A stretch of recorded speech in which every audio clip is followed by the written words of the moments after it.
کام کر سکتے ہیں، کوئی ایسا کام کر سکتے ہیں کہ جو سنت کے مطابق نہ ہو، خلاف سنت ہو، مستحب نہ ہو، مکروہ ہو سکتا ہے۔ لیکن اعلیٰ حضرت رحمۃ اللہ تعالی کی ایسی ذات بابرکات تھی کہ آپ اپنی مبارک زندگی کے اندر خلاف شریعت کام بھی کیا کرتے ہیں۔ آپ کے آس پاس رہنے والوں کا بھی یہی معمول تھا کہ وہ بھی چھوٹے چھوٹے بچوں کو بھی آپ کو ایسی شریعت پڑھائی اور سکھائی ہوئی تھی کہ وہ بھی بہت اچھا پڑھنا لکھنا جانتے ہوگی۔ ایک عالم دین تھے بہت بڑے، امام اہل سنت کی علمیات میں انہوں نے شورا سنا تھا، اور ان کے ذہن میں تھا کہ جا کر سوال کروں گا۔ امتحان لینے کے غرض سے اپنے علاقے سے چلے اور اعلیٰ حضرت رحمۃ اللہ تعالی کی مسجد شریف کے اندر آتے ہیں کہ جہاں پر آپ نمایاں کرتے ہیں۔ تو ہوا ایسے کہ وہاں پر عموماً پہلے زمانے کے اندر جو ہے وہ کنویں کے ذریعے پانی بھرا جاتا تھا، لوٹے کے اندر بھر کے پھر وضو کیا جاتا تھا۔ اعلیٰ حضرت رحمۃ اللہ تعالی کی مسجد کے اندر جو ہے ایک بچہ تھا، وضو خانے کے اوپر اس نے کنویں سے پانی بھرا، اور پانی بھرنے کے بعد وضو کرنے لگا۔ تو وہ جو عالم صاحب تھے کہیں اور سے آئے، اس بچے سے پانی مانگا کہ آپ مجھے پانی دینے میں وضو کر لیتا ہوں، جماعت کھڑی ہے تاکہ نماز کے اندر شریک ہو جاؤں۔ تو وہ بچہ کہنے لگا، چھوٹا سا بچہ تھا، نابالغ تھا، کہنے لگا کہ آپ کو اس بات کا علم نہیں، پانی اس نے نہ دیا تھا۔ تو عالم دین نے کہا کہ کیا وجہ ہے کہ تم پانی نہیں دے رہے اور بھر لینا؟ کہا کہ آپ کو مسئلے کا پتہ نہیں ہے کہ نابالغ بچہ جب پانی بھرتا ہے تو اس کی ملکیت میں ہو جائے۔ چھوٹا بچہ اگر کسی ایسی جگہ پر اگر آپ کا خادم نہیں ہے اور آپ کے خدمت گزار نہیں، آپ نے اس کو رکھا ہوا نہیں اپنے پاس، اس سے پانی نہیں بھروا سکتے، استاد بھی نہیں بھروا سکتا، پیر بھی نہیں بھروا سکتا اسے۔ اچھا ویسے بھی اس سے نہیں بھروایا جا سکتا، عام آدمی بھی چھوٹے نابالغ بچے کو یہ نہیں کہہ سکتا کہ آپ مجھے پانی بھر کے دیں۔ اگر وہ پانی بھر کے دے گا، جیسے مسجد کا بھی پانی ہے، تو وہ پانی اس کی ملکیت میں ہوگا، وہ خود استعمال کر سکتا ہے، کسی کو دے نہیں سکتا۔ اس بچے نے یہ کہا کہ کیا آپ کو پتہ نہیں ہے کہ نابالغ جب پانی بھرتا ہے تو اس کی ملکیت میں ہو جاتا، یہ پانی تو کنویں سے میں نے بھرا، یہ تو میری ملکیت ہے، میں آپ کو دے نہیں سکتا، اگر دوں گا تو آپ کے لیے اس کی بات کرنا جائز نہیں۔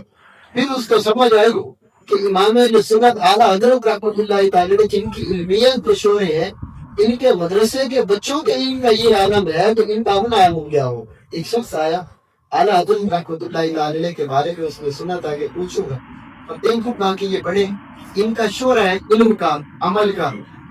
آگے بیٹھ کے مسجد کے اندر اور امام اہل سنت کی طرف دیکھنے لگا کہ جب آئیں گے تو دیکھوں گا کہ کیسے آپ کیا شریعت میں سنت کے مطابق آتے ہیں کہ نہیں آتے۔ اس کے ذہن میں تھا کہ مسجد کے اندر کون سا قدم رکھتے ہیں۔ تو آپ رحمۃ اللہ تعالی جیسے ہی مسجد کے اندر تشریف لائے تو دیکھ کر حیران رہ گیا، آپ مسجد کے اندر تو دائیں قدم سے آ ہی رہے، لیکن مسجد کی جس صف کے اوپر بھی آپ نے قدم رکھا وہ بھی دایاں قدم رکھا۔ یہ ایک حسن اور سنت کے اوپر اتنی زبردست بند ہے کہ اگر آپ کو کوئی دیکھ لیتا تو آپ اپنے خلاف عادت بھی شریعت سے ہم کے کام نہیں کیا۔ ہمیں بھی یہ چیزیں درس دینی، ایسے کسی کا نام بڑا نہیں ہو جاتا، اس کے پیچھے وجوہات ہوتی ہیں، بہت کوششیں کی ہوں گی، پھر جا کے اللہ تبارک و تعالیٰ کو بڑا مقام عطا فرماتا ہے۔ آپ سب سے عرض کر کوشش کریں، سب سے پہلے بھی زندگی حاصل کیا ہے، جب حاصل ہو جائے کسی چیز کے بارے میں پتہ ہو جائے تو پھر زندگی میں جتنا ہو سکتا ہے کوشش کی جائے۔ امام اہل سنت اعلیٰ حضرت رحمۃ اللہ تعالی کے بارے میں آخری بات عرض کرتا ہوں، نماز آپ انتہائی خشوع و خضوع کے ساتھ پڑھا کرتے ہیں۔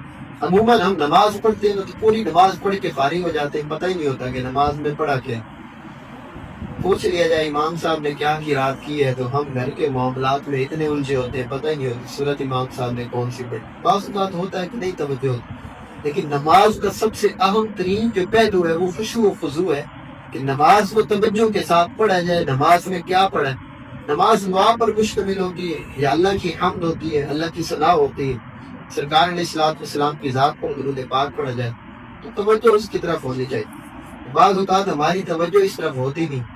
امام اہل سنت اتنی توجہ کے ساتھ نماز پڑھتے تھے، آپ رحمۃ اللہ تعالی کے خلیفہ بیان کرتے ہیں کہ میں بہت آہستہ نماز پڑھتا تھا، یعنی عام لوگوں کی بنسبت وہ کہتے ہیں کہ عام لوگ اگر 4 رکعت پڑھتے تھے تو میں اتنی دیر کے تک 2 رکعتیں پڑھا کرتا، اور فرماتے ہیں کہ اعلیٰ حضرت رحمۃ اللہ تعالی اتنی آرام سے اتنی سکون کے ساتھ نماز پڑھا کرتے تھے، فرماتے ہیں کہ میں 4 رکعتیں پڑھ لیتا تھا اور امام اہل سنت کی 2 رکعتیں بھی ہوا کرتی۔ عام لوگوں کی بنسبت عام لوگ 4 رکعتیں پڑھ لیا کرتے تھے، اعلیٰ حضرت رحمۃ اللہ تعالی کی ایک رکعت بھی مکمل نہ ہو، تو ہمیں بھی چاہیے کہ ہم بھی کوشش کریں کہ اپنی نمازوں کے اندر خشوع و خضوع لیں گے۔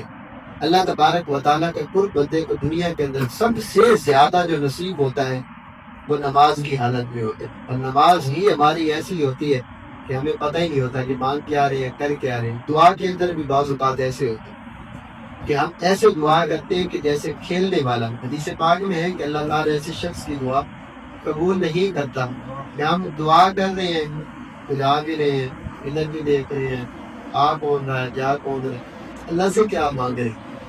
یہ تو اللہ تعالیٰ کے ساتھ گویا کہ نوز بلا مذاق کیا جائے، مانگ اللہ سے رہے اور توجہ ہی کوئی نہیں اللہ تعالیٰ کی طرف۔ چھوٹی دعا کر لی جائے، آدھے منٹ کی کر لی جائے، لیکن توجہ کے ساتھ کی جائے۔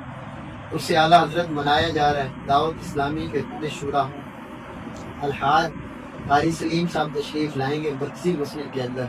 یہ جو آنے والا منگل ہے، منگل کی رات میں تو بہت پیارا بیان بھی فرماتے ہیں۔ برکسی مسجد کے اندر یہ ہمارا 2 گھنٹے کا تقریباً اجتماع ہوگا، عشاء کی نماز کے بعد شروع ہوگا۔ آپ سب کو اس میں دعوت کے لیے